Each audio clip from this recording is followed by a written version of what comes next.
우울하지 않으면 당신은 진지한 작가가 될 수 없다. 커트 보네거트의 말입니다.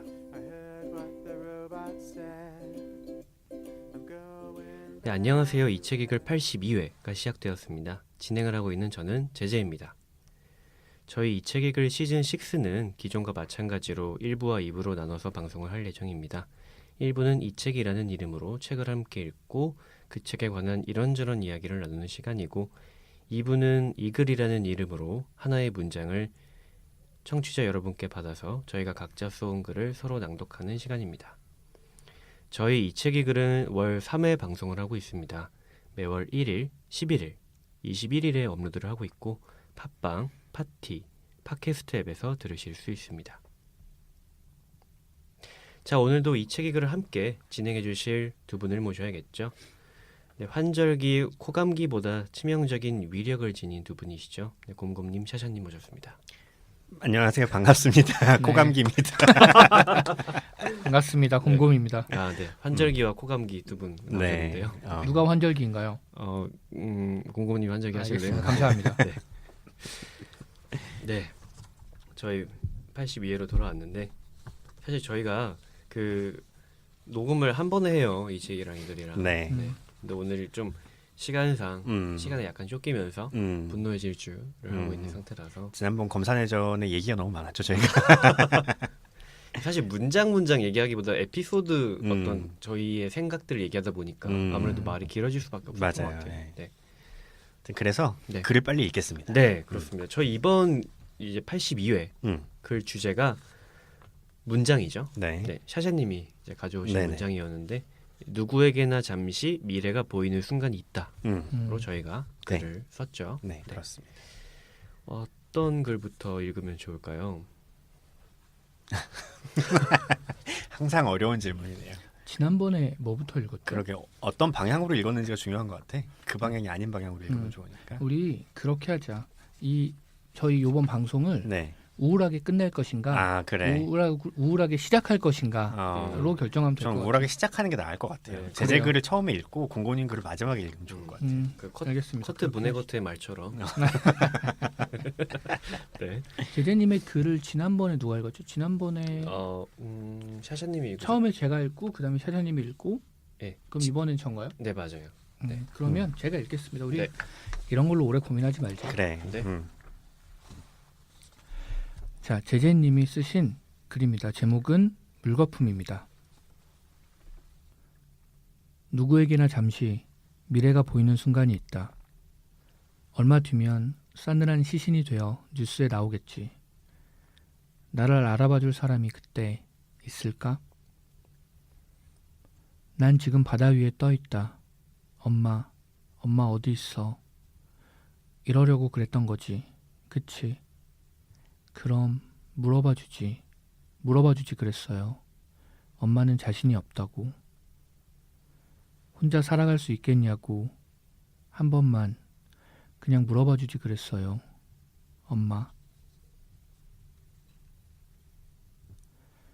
엄마가 아침부터 밤까지 잠도 자지 않고 짐을 싸기 시작한 지 일주일이나 지났다. 엄마, 우리 어디 가? 응, 바다 보러 갈 거야. 여행 가는 거야, 엄마랑. 여행은 잘 모르겠고 나는 너무 배가 고팠다. 어제부터 먹은 거라곤 엄마가 편의점에서 가져온 유통기한 지난 빵들 몇 조각이 전부였으니까. 엄마, 배고파. 응, 어제 조금 남은 빵이라도 먹을까? 엄마, 밥이 먹고 싶어. 밥은 없어? 없어. 그러니까 이거 먹고 조금 참아. 그리고 옷 입고 있어. 곧 나갈 거니까. 나가? 어디를? 여행 가는 거라고 했지 엄마가. 바다 보러 가는 거야. 지금? 응, 지금. 나는 얌전히 빵을 먹으면서 짐들을 가방에 쑤셔 넣는 엄마를 지켜보고 있었다. 무언가 엄마의 볼을 타고 흐르는 게 보였는데 그게 땀인지 눈물인지 구분이 가질 않았다. 여행 가는 거야. 엄마랑. 엄마는 그렇게 혼잣말을 하고 있었다. 유통기한이 지난 빵에서는 씹을수록 치즈 맛이 났다. 너무 배가 고팠다. 버스에서 잠들었던 것 같은데 눈을 떠보니 우리 집이랑은 다르게 생긴 방에 와 있었다. 몽롱했고 어지러웠다. 아마도 며칠 전부터 제대로 먹지 않아서 그런 거겠지. 엄마는 모기향 같은 것을 피우고 옆에 누워 있었다. 엄마, 엄마. 엄마는 일어나지 않았다. 코에 얼굴을 대보았다. 숨을 쉬고 있었다. 다행이야. 엄마는 얼마나 울었는지 얼굴은 말할 것도 없고 입고 있던 셔츠 깃이 다 젖은 채로 잠들어 있었다. 왜 울고 그래 바보같이. 난 정말 괜찮은데. 난 괜찮아 엄마. 엄마의 울부짖는 소리, 사랑한단 말이 뒤섞인 굉음들. 그 소리에 눈을 떠보니 바다 위였다. 바다다. 엄마가 그토록 보고 싶어 했던 바다. 지금 내 곁에 엄마는 없다. 몸을 감싸고 있는 이불이 전부다. 이불이 전부 다 젖고 나면 나는 바다 밑으로 가라앉을까? 엄마, 어디 있어? 나는 엄마에게 힘껏 마지막 인사를 하고 싶어서 한 손을 번쩍 들어 흔들어 보였다. 보고 있지 엄마. 나도 많이 사랑해요. 엄마는 나 사랑해? 네, 여기까지 제재님이 쓰신 물거품이라는 글이었습니다.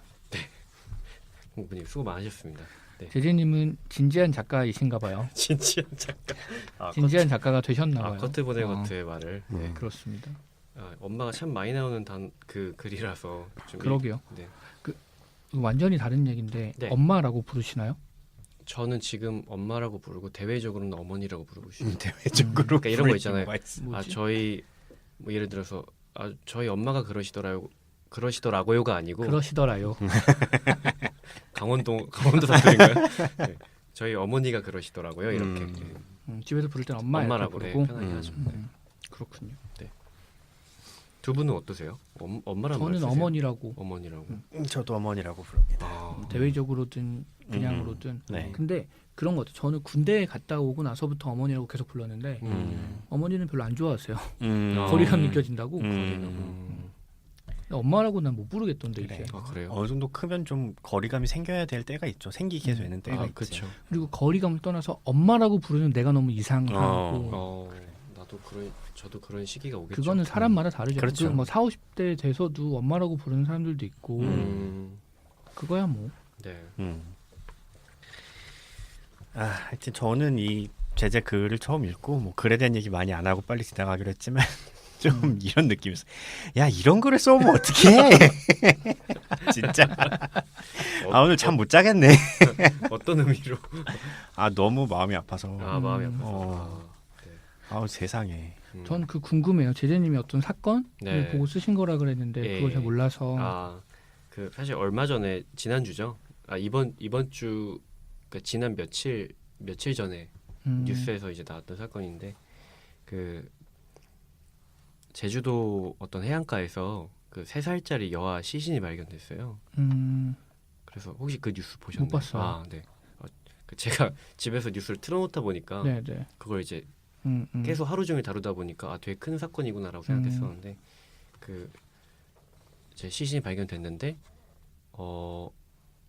그 전날 새벽에 그날 새벽이죠. 새벽 2시경에 이제 한 어머니가 애를 안고 그 아이를 안고 바닷가로 이제 해안가로 내려갔던 CCTV 장면은 있는데 아이만 발견된 거예요. 그래서 무슨 일인가 하고 이제 수색도 하고 뭐 수사도 하고 했는데 이틀 뒤에 정확히 반대편 15km 떨어진 해안가에서 어머니 시신이 발견됐거든요. 그래서 이제 같이 이제 동반자살을 했구나, 아이를 안고. 그런 일이 있었군요. 네, 그래서 이 아이의 심정에서 한번 글을 써보고 싶었어요. 근데 3살짜리 아이가 이제 글을 이렇게 이렇게 글을 쓰지 못할 테니까 뭐 초등학생 정도로 제가 가정을 하고 썼는데. 네. 그렇군요. 제재 거를 먼저 하길 잘했네요. 그죠. 이걸로 마무리는 못해. 이런 기분으로 여기서 일어나서 네. 나가면 안 될 것 같아요. 이거 네. 큰일 나 진짜. 근데 뭐 그 이유는 생활고였다나요? 생활고였던 것 같아요. 네. 그리고 저는 사실 이 사건을 가지고 뉴스에서 나왔을 때 뭐 평론가랑 기자 뭐 이런 분들이 나와서 토론을 하는데 좀 저한테는 저렇게 생각할 수도 있구나라고 느꼈던 게 한 방 맞은 것 같은 기분이 들었던 게 동반 자살이 아니라는 거예요. 저도 그 살해하는 얘기 하려고 거지. 그랬어요. 네, 살해 그렇죠. 후 자살이지. 살해 후 자살이라고 하더라고요. 그래야지. 네, 그래서 동반 자살이라는 표현을 어떤 한 평론가가 썼는데 바로 또 정정을 하더라고요. 네, 그러면 안 되지. 네. 그렇지. 그러니까 자기 의지가 있는 상태에서 이 음. 3살짜리 아이가 죽음을 선택한 게 아니잖아요. 그러니까. 네. 그렇죠. 마음이 너무너무 아팠던 사건이라서. 그러니까요. 저도 글 읽으면서 너무 마음이 아팠네요. 네. 아이 참. 그리고 이런 제재가 어떤 네. 그 제재 글은 산문시 같다 이렇게 얘기했었잖아요. 그래서 네. 어떤 그 심상을 전달하는데 되게 특화돼 있다 그랬는데 오늘 이런 심상을 이렇게 전달하니까 진짜 와 좀 네. 좀 감정이 너무 잘 와닿아요. 제재 글은. 저도 근데 동의합니다. 이런 감정이 이렇게 와닿으면 힘들지. 힘들지. 하여튼 근데 이 사건도 저번에 검사내전에서 그 뭐 도박하는 어머니 사건이랑 비슷하게 저희가 함부로 얘기할 수는 없겠죠. 오죽했으면 그랬을까 싶은 이런 그렇죠. 것들이 있긴 있는데 어쨌든 간에 살해 후 자살인 건 맞아요. 그거는 맞습니다. 네. 이런 문제의 답이 간단하지 않죠. 그렇지. 특히나 우리가 검사내전을 읽고 난 지금에 와서는 맞아요. 간단하지 않아요. 이게 간단하지 않아요. 그러면 그 엄마의 개인의 잘못으로 몰아가면 깔끔하고 편하고 그렇지. 끝나냐. 지금까지는 그래 왔죠. 보통. 그러고 싶은 욕망들이 있죠. 내 눈앞에서 뭔가 깔끔하게 해결되는 걸 보고 싶으니까 원인이 정리되는 걸 보고 싶으니까 그렇지. 근데 예. 그런 단순한 문제는 아닐 것이다. 물론 100번 잘못한 거지만 그렇지. 잘못과는 별개로 문제는 그렇게 단순하지 않아요. 그렇습니다. 네.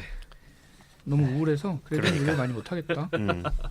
공곰님 말을 글로 얻기가 되게 힘들다. 그러니까 네. 공곰님 글로 마지막을 끝내야 되니까 네네. 다음에는 제재가 제 글을 읽어주시죠. 네. 제가 마지막으로 공곰님 글을 읽겠습니다. 네, 알겠습니다. 샤샤님이 지레님한테 이렇게 이런 글을 쓰면 어떡해라고 했잖아요. 너는 나도 약간 그런 느낌이 있다. 나도 그랬어. 그래요. 우리가 그렇지 뭐. 디폴트가 우울이야. 나 되게 안우울하게 쓰려고 엄청 노력했는데 안 보여? 그래서 우울한 거예요. 이 글은. 되게 정확한 약간 지금 뭐라고 들렸냐면 네가 그래서 안 되는 거로 들렸는데. 아니야. 아니요. 그런 게 진지한 아니고 작가가 되실 수 있어요. 아. 네. 이런 심상을 그런 느낌이 안 나게 말을 하는 그게 짠한 거죠. 그게 웃긴 거라고 하시면 아니야. 아니라고. 그게 우울한 거라고 하려고 우울한 그랬던 거. 거 같아요. 하여튼 그래. 네, 여러분 들어보시면 아실 수 있을 거예요. 네. 제가 그럼 샤샤님이 써오신 글을 읽도록 하겠습니다. 네, 제목은 전쟁의 서막이라는 글이고요. 네, 읽도록 하겠습니다. 잘못 누르셨습니다. 내가 뭘? 정신을 차려보니 아파트 현관이다. 번호키가 내 입력을 기다리다 지쳐 입을 닫은 참이다. 나는 당황해 좌우를 둘러본다. 내가 언제 여기까지 왔단 말인가. 고개를 털어내고는 재빨리 비밀번호를 누른다. 어떤 권투 선수들은 시합 도중 의식을 잃기도 한단다. 하지만 의식을 잃은 채 그들의 몸은 수천 번 훈련한 대로 상대에게 팔을 뻗고 심지어 회피 동작을 하기도 한다고 들었다. 나는 뜬금없이 그게 어떤 느낌인지 알 수 있을 것 같았다. 엘리베이터는 부르지 않는다. 의식이 필요하기 때문이다. 앞에 놓인 계단을 한번 올려다보고 경건히 심호흡. 그리고 오른발을 계단 위에 올려놓는다. 아무리 높은 곳이라도 시작은 이 한 발부터다. 5층. 개같은 이부장을 머릿속에서 지운다. 7층. 꼬인 거래처 일정을 다음 주로 미뤄둔다. 될 대로 되라지. 10층. 침침한 눈과 삐걱거리는 목을 잊어버린다. 나는 건강하고 활기차다. 몸과 마음에 아무런 문제도 없다. 가쁜 호흡과 뻐근한 허벅지가 모든 걱정과 근심의 자리를 대신 차지한다. 고통이 묘한 희열이 될 때쯤 나는 12층에 도착한다. 잠시 무릎을 짚고 숨을 고른 후 이내 허리를 꼿꼿이 펴고 헤어스타일을 정리한다. 심호흡 한 번. 그리고 띵동. 다녀왔습니다. 힘차게 문을 열고는 집안을 재빨리 스캔. 장난감과 물건의 정리 상태, 바닥의 청결도, 음식 냄새에 섞인 아이의 시큼한 침 냄새. 오감으로 종합한 오늘의 아내는 매우 피곤. 그녀 역시 긴 하루를 보낸 모양이다. 아빠. 아이고 우리 공주님. 오셨어요. 아이를 안아들고 아내와 눈을 맞춘다. 아내의 상태는 예상대로 매우 피곤. 그리고 장모님 다녀왔습니다. 조금 더 단정하고 단단한 소리로 인사. 하지만 장모님께 돌아오는 답은 음성이 아니라 눈빛이다. 아직도 익숙해지기 힘든 그런 눈빛. 자네는 좀 일찍 다닐 것이지. 애가 아빠 기다린다고 잠도 못 자는데. 엄마는 이 사람이라고 뭐 늦고 싶어 늦나? 멋쩍게 웃는 나를 사이에 둔 모녀의 대리전. 그리고 장모님의 펀치는 늘 급소를 노린다. 그놈의 회사는 뭘 1년 365일 내내 야근이야. 그렇다고 돈을 많이. 엄마, 왜? 두 모녀가 서로 눈을 흘긴다. 이어지는 아내의 도발. 그런 말이나 할 거면 앞으로 오지 마. 장모님은 주섬주섬 외투를 입으며 집안을 날려버릴 기세로 코웃음을 치신다. 내가 안 오면 뭐 대책은 있고 애 유치원 끊으면 한신데. 블러핑 실패. 아내는 새빨개진 얼굴로 입술을 깨문다. 쾅, 띠리릭. 장모님은 그대로 퇴근. 장내에는 어색한 침묵이 맴돈다. 내가 입을 열려는 순간 아내가 먼저 입을 연다. 금방이라도 울음이 터질 듯 그녀의 눈이 새빨갛다. 밥은 먹었어요? 그럼 먹었어요. 고생했죠? 들어가 좀 쉬어요. 애는 내가 재울게. 쉬기는 뭘 쉬어요. 집 정리해야지. 아니야, 서연이 잠들면 내가 쉬엄쉬엄 치우면 되지. 미안해요. 기어코 아내의 눈에서 눈물이 한 방울 떨어진다. 무엇이 미안하다는 말인지 알아서 나는 웃을 밖에 도리가 없다. 뭘 틀린 말도 아니신데. 여러모로 아내가 고생이 많지. 그 와중에 아이는 내 품에서 새근새근 잠이 들었다. 제대로 인사도 못했는데. 오늘 하루 무슨 일이 있었는지, 선생님이나 친구들과는 잘 지냈는지, 어떤 새로운 걸 보고 들었는지 물어보지도 못했는데 이렇게 이별이다. 이제 내일 밤에나 다시 볼 텐데. 내일은 아빠 말고 다른 말을 들을 수 있을까? 마음이 말랑말랑해진다. 여보, 사실 나 저녁 못 먹었어. 하는 원초적인 서러움이 가슴 깊은 곳에서 올라오는 것을 나는 꿀꺽 내려삼킨다. 언젠가 서러움이 허락될 때가 있겠지. 아직은 아니다. 지칠 수 없는 밤이 깊어간다. 인문관에서 교양 수업을 듣고 나오는 길이었다. 언덕을 내려오는데 옆에서 햇살이 내려쬐었다. 그날의 햇살을 아직 기억한다.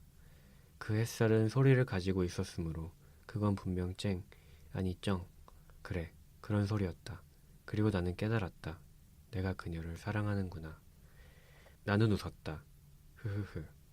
한참을 그 언덕길 경사로에서 한 발자국도 떼지 않고 웃었다. 웃으려거든 평지에 내려와서나, 아니 남들 안 보는 데서나 웃을 것이지. 아직도 가끔 그런 생각이 든다. 실컷 웃은 후에 사실 나는 목을 놓아 울고 싶었다.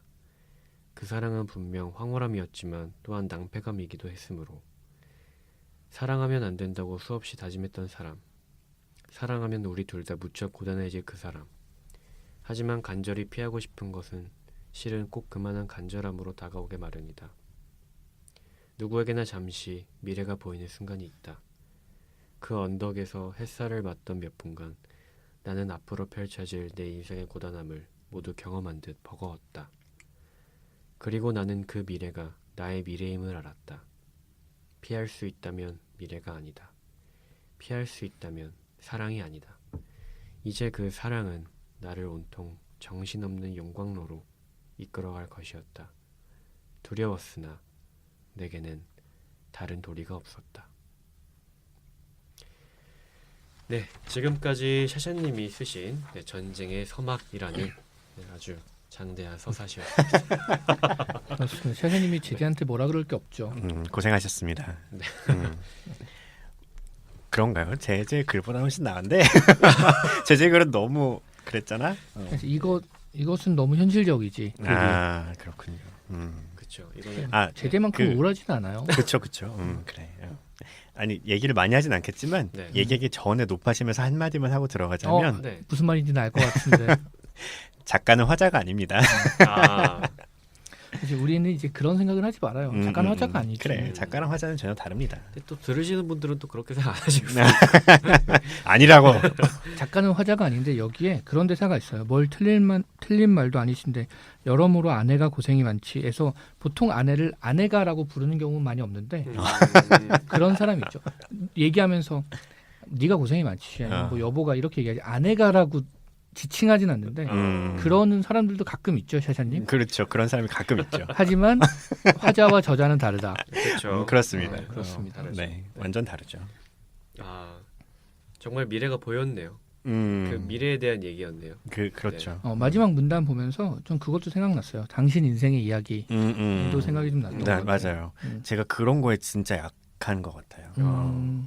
그런 거라면 어떤 그 미래가 보이는데 그 미래를 받아들이는 그런 알고 있으면서 선택하는 어, 것. 그 이야기에 되게 약하더라고. 몰랐는데 당신 인생의 이야기에서 확 맞았고 그러고 나서 그 이영도 작가 있잖아요. 되게 네네. 유명한 드래곤 라자 쓰신 네네. 그 작가의 후속작이 그것도 후속작이 나온 지도 한참 됐겠을 건데 퓨처 워커라는 작품이었어요. 네. 거기에서도 가장 저를 많이 울렸던 장면이 그런 장면이었던 것 같아요. 그러고 나서 돌아보니까 거기에는 미래를 보는 무녀가 나오거든요. 근데 그 무녀가 사랑하는 남자랑 결혼해서 낳은 아들이 결국 죽을 걸 알아요. 근데 그걸 다 알고 있으면서 그 남자한테 얘기하는 장면이 있어요. 우리 결혼하자. 결혼해서 아이를 낳고 결국 죽을 그 아이를 모든 것을 다해서 사랑해주자. 이렇게 얘기하는 장면이 나오는데 막 펑펑 울었던 것 같은 그런 이야기. 받아들이는. 그치. 네. 그런 이야기 되게 약하더라고요. 그것은 정말 말도 안 되게 대단한 용기인 것 같아요. 그러니까요. 그렇죠. 제가 그래서 어라이벌을 보면서 진짜 펑펑 울었던 거예요. 그 선택을 할 때. 그렇습니다. 갑자기 얘기. 그렇지 진지한 작가님. 네. 아 근데 그 내가 그녀를 사랑하는구나 하고 평지가 아니라 언덕길에서 웃었다고 했을 때 네. 약간 이것도 그런 비유가 들어가 있는 거죠. 그냥 왠지 그러니까 앞으로 오르막길일 거라는 걸 암시하는 그런. 오르막은 아니고 네. 그 내려오는 길이었거든요. 내 인생의 내리막. 아니야 그건 아니고 저도 그렇게 생각을. 아니야 그런 정도의 메타포를 가진 것까지는 아니었고 제가 그냥 그 당시에 생각했던 건 이런 거였어요.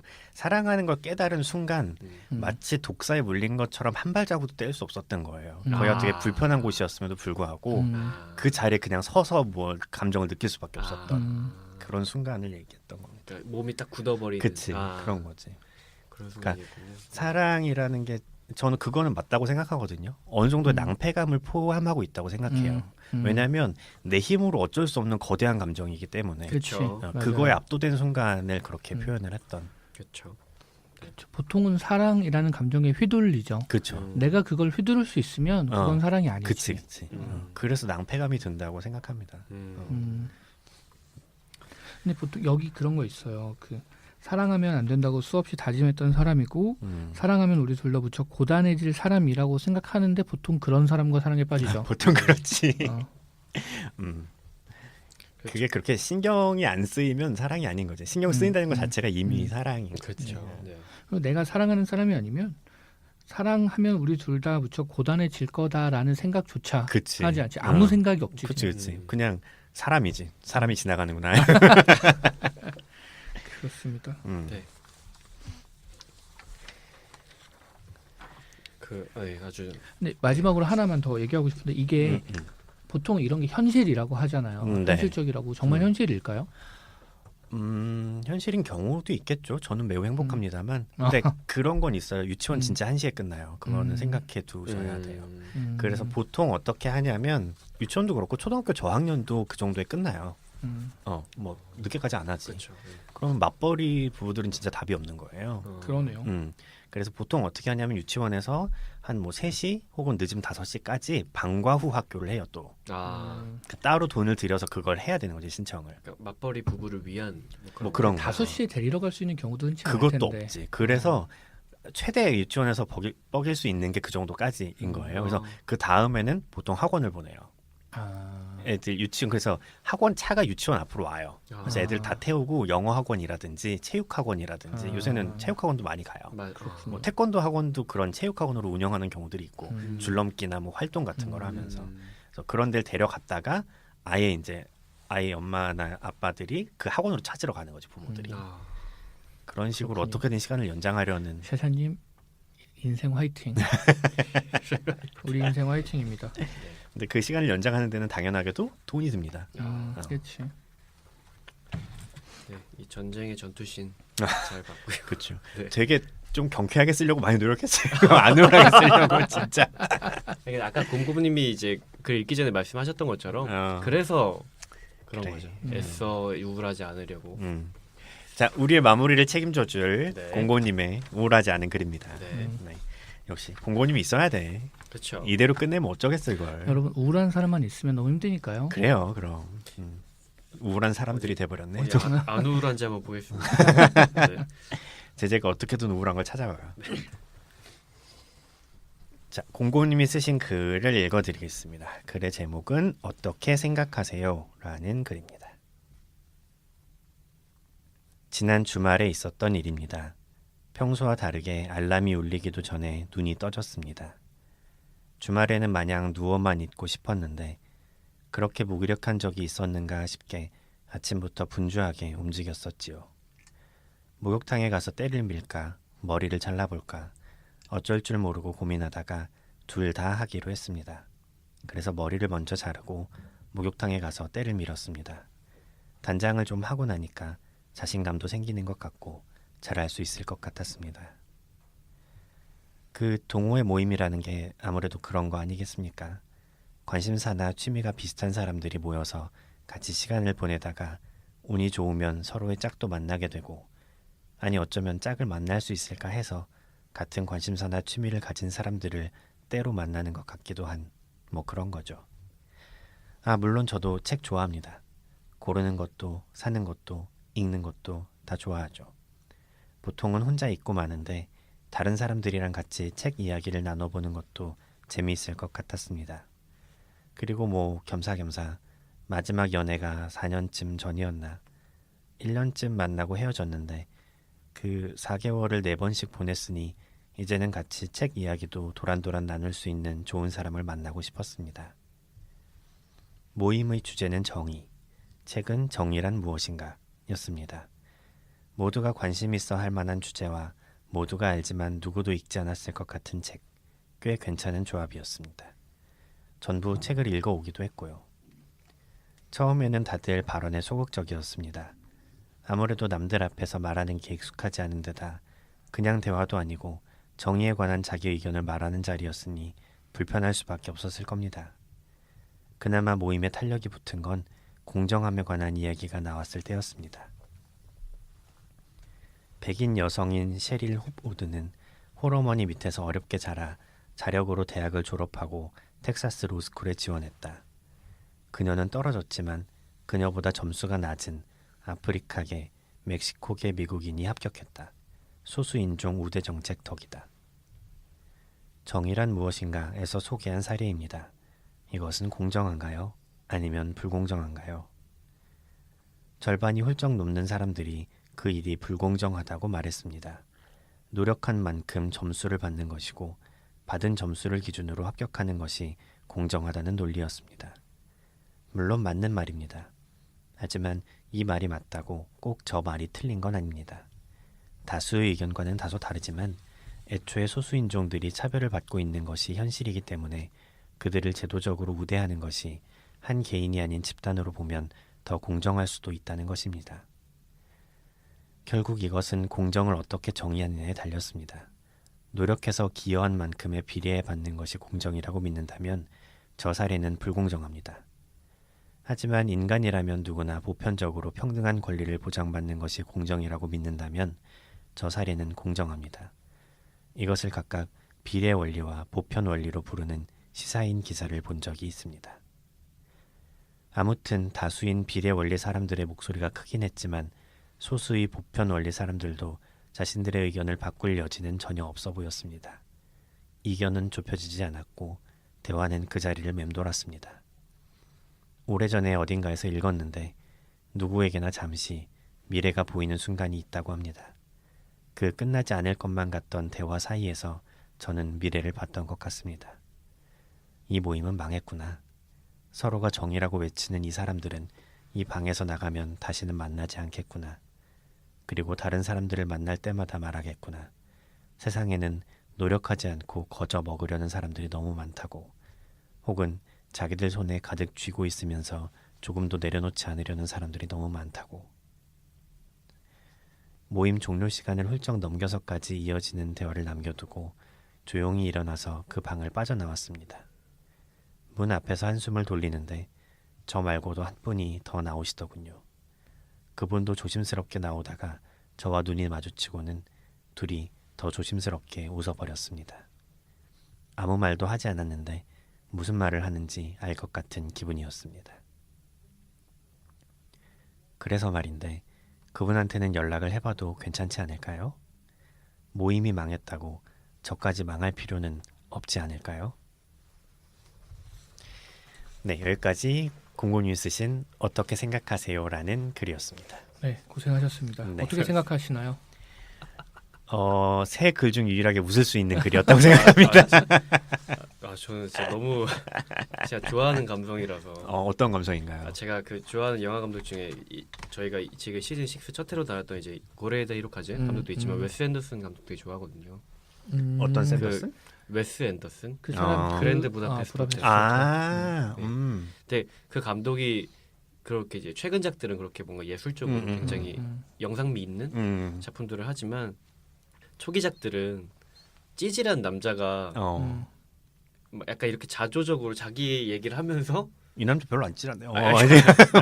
같이 제 개인적인 느낌이에요. 찌질하다는 게 아니고 내가 저는 그래도 상관없지 않을까요? 약간 이런 식으로 그러니까 뭔가 자기 얘기를 되게 위트 있게 하는 그런 영화들이 초기작들이 있어요. 저는 갑자기 그게 생각나서 그렇군요. 너무 제 스타일 저만 찌질하다고 생각하나요? 이 정도 생각과 뭐 태도를 갖고 있는 사람이면 저는 찌질하진 않다고. 그러니까 이 사람이 어떤 삶에 대한 태도나 이 모임에서 갖고 있는 그런 자기 갖고 있는 지식들 이게 아니고 근데 나는 이 여자한테 연락해봐도 되지 않을까 이렇게 망설이는 이런 마지막에 뭔 얘기인지 알겠어요. 그 사랑이나 설렘 앞에서는 모든 남자가 찌질해지죠. 그거 맞아요. 그러니까 그 어떤 지식인들도 그러니까 맞아. 이 사랑 앞에서는 약간 좀 망설이고 고민하고 저는 그런 게 되게 재밌는 그리고 것 같아요. 전반적으로 되게 자신감이 넘치는 사람은 아니에요. 그건 그래요. 맞아. 그럼 알아서 연애를 하든 뭘 하든 알아서 했겠지. 모임을 지가 만들던 그렇죠. 했겠죠. 그래. 재밌었습니다. 되게 자신감이 넘치는 사람들은 보통 비례 원리를 지지하죠. 그렇죠. 내가 자신감이 넘치는데 왜? 그렇습니다. 네. 뭐 정의에 대한 책을 읽으셨나요? 아니면 갑자기? 아니요, 그렇진 않고 이 비례 원리랑 보편 원리에 대한 시사인 기사를 제가 실제로 봤어요. 예전에 굉장히 오래전에 봤는데 네네. 그 기사가 되게 인상적이라 저는 주기적으로 꺼내서 읽어봐요. 근데 거기서도 딱 이렇게 얘기하는데 이 사례도 거기 기사에서 정의란 무엇인가를 인용해서 넣은 사례인데 정말 답이 없는 문제이고 그렇죠. 굉장히 많은 사회적 문제가 이 두 개가 충돌하는구나. 맞아요. 사실 젠더 이슈도 마찬가지고 어쨌든 소수자가 있는 문제들은 다 이런 문제가 붙어 있는 것 같다. 이런 생각이 들어서 그렇다고 이거는 어느 한쪽이 맞고 어느 한쪽이 틀려라고 말하기도 참 어려운 문제이죠. 그렇죠. 그렇기도 하고 그런 것도 있어요. 이거 이쪽 아니면 저쪽을 선택해야 되는 문제가 아닐 수도 있으니까 굉장히 많은 스펙트럼 중에 어딘가에 위치하고 있을 수 있어요. 사람들이. 나는 80% 정도 이쪽 뭐 이렇게. 그렇지. 그럴 수 있죠. 아니면 특정 사안에 대해서는 이쪽이지만 다른 건 저쪽 뭐 이러든가 그럴 수도 있고. 네. 이게 그런 기사였거든요. 문재인 정부를 뒤흔든 공정의 역습 뭐 이런 제목이었던 것 같아요. 그래서 문재인 정부가 등장하면서 기회는 공정하고 뭐 결과는 정의로울 거다 이렇게 얘기를 했잖아요. 그래서 공정이라는 것을 기치로 내걸었는데 남북 단일팀 이런 이슈가 있을 때 그래. 이것이 공정하냐? 그래. 그럼 남한에서 그 국가대표가 되려고 노력했던 사람들 중에 일부가 떨어지는데 이게 공정한 거냐라는 건 비례 원리인 거죠. 큰 틀에서는 이런 과정이 필요하다는 것은 좀 약간 거칠게 말하면 보편 원리 쪽인 거고. 근데 자본주의는 대부분 비례의 원리를 그렇죠. 신봉하죠. 그렇지. 그리고 약간 사기도 치죠. 음. 사실은 비례 원리에 맞는 게 아닌데 그냥 너는 삼루에서 태어났는데 그걸 비례 원리로 포장하기도 하지만 그럴 수 있지. 어쨌든 그쪽을 신봉하기 때문에 음. 그 보편 원리 쪽의 감성에 닿지 않고 그걸로 부딪히는 경우가 많고 그래서 공정을 말하는 문재인 정부가 공정하지 않다고 오히려 그 비난을 받는다 이런 내용이었어요. 참 모든 문제가 그렇게 심플하지 않으니까 그렇겠지만 뭐라고 단정지어 말하기 되게 어려운 문제이긴 한 것 같아요. 근데 맞아요. 그냥 아주 거칠게 얘기하면 말하셨듯이 자본주의나 그냥 두면 비례 원리로 가기가 너무 쉬워요. 그냥 작동하고 그치. 있는 경제 원리가 그러니까. 그래서 누군가가 그거에 개입해서 제어해야 한다면 보편 원리 쪽으로 제어해야 되지 않을까 하는 생각이 정말 들긴 위험한 합니다. 거는 아까 잠깐 얘기했던 것처럼 이게 지금 비례 원리대로 가고 있는 거잖아라고 믿게 되는 게 제일 무서운 것 같아요. 사실은 그렇지 않을 수 있는데 그리고 그런 게 어렵죠. 기회는 공정할 것이다라고 해서 누구에게나 시험 볼 수 있는 기회가 공정하게 열려 있고 누구나 어디 뭐 입사할 수 있는 기회가 공정하게 열려 있다라고 얘기하면 그게 공정의 끝인가? 아니거든요, 사실. 그 시험을 준비할 수 있는 환경이 있는 사람들이 따로 있고 맞아요. 사실은 그런 거라. 요즘에 그 뉴스들 보면 그런 거 밝혀지고 있죠.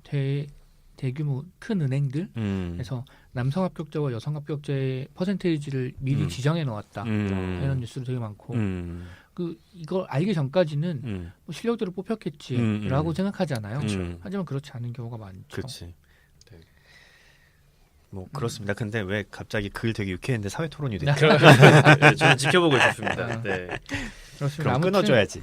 저는 모임이 망했다고 화자까지 망할 필요는 없다고 생각하는 저도 쪽이라서. 그렇게 생각합니다. 그리고 이런 게 이제 뭐 이렇게 가려내는 계기가 될 수 있죠. 어쨌든 나랑 같은 가치관을 가진 사람이구나. 그러니까 옳고 그름의 문제는 아닌데 서로 다른 가치관을 가진 사람이 평생의 반려자가 되면 서로 너무 힘들어요. 그리고 이게 가치관이기도 하고 어떻게 보면 그러니까 태도의 결 같은 거예요. 그래서 특정 사안에 대해서 논의하거나 얘기해서 우린 생각이 비슷하거나 확인하지 않더라도 어떤 상황에 대한 리액션을 보고 결이 비슷하구나라는 게 느껴지면 오히려 끌리는 때가 있죠. 그렇죠. 조용히 문을 닫고 나오는 거지. 그리고 둘이 조용히 웃으면 그런 느낌이 들죠. 저는 그 어떤 상황에 대한 결이 그 기질이라고 생각하는데 그렇죠. 그러니까 그럴 수 이 있죠. 둘은 기질이 맞았던 거죠. 굳이 말하지 않아도 눈만 보고 너도 이래서 나왔구나 이렇게 웃고 네. 사실 화장실이 급했는데 그럴 수 있죠. 멋쩍어서 웃었던 건데 저 그래서 남자 왜 웃고 난리야?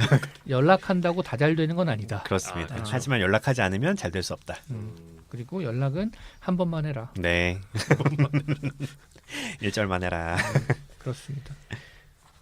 네 오늘 저희 이렇게 또 글을 써봤는데 네. 정말 그 3인 3색이에요. 아 진짜 달라요. 이렇게 맞아요. 다를 수가. 네, 저희 참 다른 사람이고 어. 네, 다른 사람끼리 모여서 방송을 시즌 6까지 하고 있습니다. 네.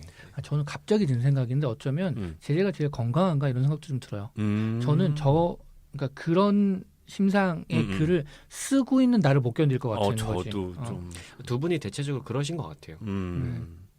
책도 그렇고. 맞아. 그런 감정을 품을 엄두를 잘 못 내죠. 너무 맞아요. 힘드니까. 피하게 되지. 근데 제재는 품고 그걸 글까지 써내네. 와. 강한가 보다. 진짜. 제재가 돌아왔습니다, 여러분. 사람이 강한가 봐. 네. 안 힘들든 쓰면서 힘들죠. 저 왜 안 힘들겠어요. 네, 힘들죠. 네. 나는 감히 그 3살 아이를 화자로 삼아서 거기에 이입해서 글을 써봐야지라는 상상도 못 하겠는데. 우와. 네. 제재가 이렇게 냉혈합니다, 여러분. 네, 저도 되게 글 쓰면서 힘들었고, 네.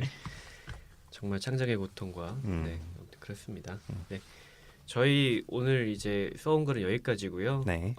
저희가 다음 문장을 소개를 해드려야겠죠. 제재가 가져온 문장이죠. 네, 제가 가져온 문장인데요. 문장은 이렇습니다. 걔는 요즘 어떻게 지낸대? 가 다음 문장입니다. 멍멍개 아니죠. 아니요, 그러니까 갸이. 갸이. 개.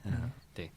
그래서 이 글로, 이 문장으로 저희가 글을 써올 거고요. 네. 혹시 저희 문장 보내주고 싶으신 문장 있으시면 저희 공식 이메일이 있죠. 네.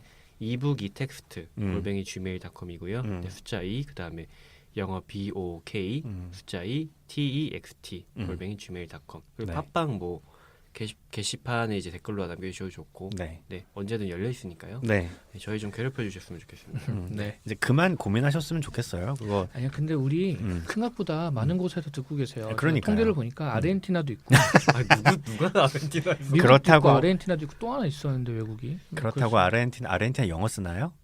아니겠죠. 아르헨티나 말 쓰나요? 아르헨티나 말로 보내주시면 조금 곤란합니다. 문장. 아르헨티나 말로 쓰시는 분을 우리 방송을 못 들으시겠지. 아 그렇겠네. 잘못 누른 걸 거예요 아마. 어?